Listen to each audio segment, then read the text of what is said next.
పరకాల రైతు వేదిక దగ్గర యూరియా కొరకు తెల్లవారుజాము నుండి చెప్పులు లైన్లో పెట్టి రైతులు పడిగాపులు కాస్తున్నారు. ఉదయం 5 గంటల నుండి యూరియా బస్తాల కోసం క్యూ లైన్లో ఆధార్ కార్డులను పట్టుకుని నిల్చున్నారు. ఈ సందర్భంగా రైతులు మాట్లాడుతూ గత 10 సంవత్సరాల కాలంలో యూరియా కొరత లేదని, ఇప్పుడు 20 రోజుల నుండి యూరియా కోసం పడిగాపులు కాయాల్సిన పరిస్థితి వచ్చిందన్నారు. సరైన సమయంలో యూరియాను వేయడం వల్ల పంట అధికంగా వస్తుందని, లేకపోతే పంట దిగుబడి తగ్గిపోతుందని రైతులు ఆవేదన వ్యక్తం చేస్తున్నారు. ప్రభుత్వం రైతులకు ఇబ్బందులు పడకుండా యూరియాను అధిక మొత్తంలో నిల్వ ఉండేలా చూడాలని వేడుకుంటున్నారు. అయితే రైతు వేదిక వద్ద ఎలాంటి అవాంఛనీయ సంఘటనలు జరగకుండా పోలీసులు పర్యవేక్షణ చేశారు. 4 గంటలకు వచ్చిన భర్త నేను మా పిల్లలు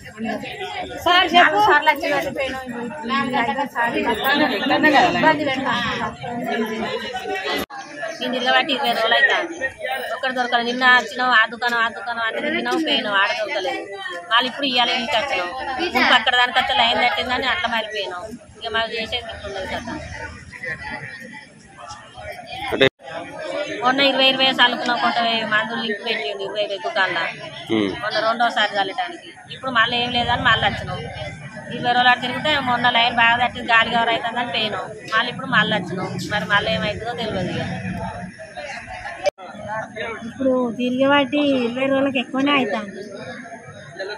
2 ఎకరాలు ఉన్నాయి కానీ పిండి బత్తాలు వచ్చిందని చేస్తున్నారు. రోజు వచ్చుడు పోవుడు, ఏ పని చేసుకున్నా అంటే పని అయితే లేదు. ఇక్కడైతే పిండి బత్త దొరుకుతుంది.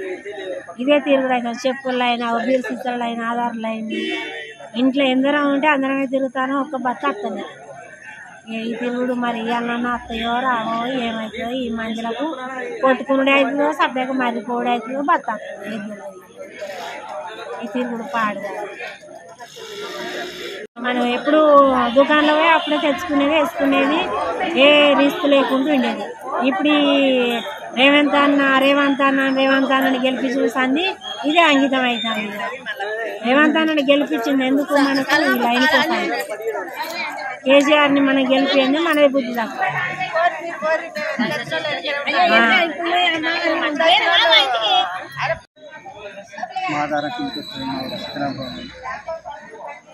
నాకు 2 ఎకరాలు 3 ఎకరాలు ఇప్పటి దిగబట్టి 20 రోజులు అవుతుంది. ఇది పోమంటే అది పోమంటాను, అది పోమంటే ఇది కొద్దిగా 4 గంటలు వేసేసి లైన్ పెట్టి అవచారకి 30 మంది ఉన్నారు. ఆడ పెట్టి ఇక్కడ వేసింది 10-11 గంటల తిరుగుతాను. పొద్దున ఇక్కడ లెక్క తిరుగుతాను. రోడ్డంతా ఈ షాప్ అంటే ఆ షాప్ చూస్తాను, ఆ షాప్ అంటే ఈ షాప్ చూస్తాను.